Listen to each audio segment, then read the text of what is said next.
आज आसाम केरल और पुडुचेरी रे भोट मोट 296 विधानसभा आसन पर हेब मतदान सकाल 7 संध्या 6टा भोटिंग 1899 प्रार्थी भाग्य निर्धारण करेंगे भोटर गोटे पर्यायर निर्वाचन मे 4 रे रिजल्ट।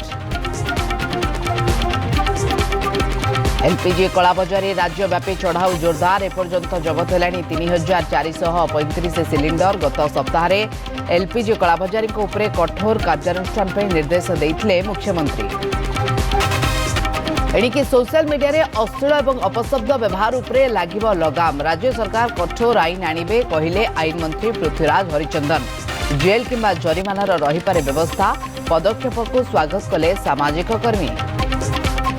बढ़िब ताती 12 भीषण गुड़ुगुड़ी कालबैशाखी आनी खरार आश्वस्ति। 2 दिन पर हठात बढ़ीज तापमात्रा। काली बेलू 40 डिग्री डेईपारे पश्चिम ओडिशा।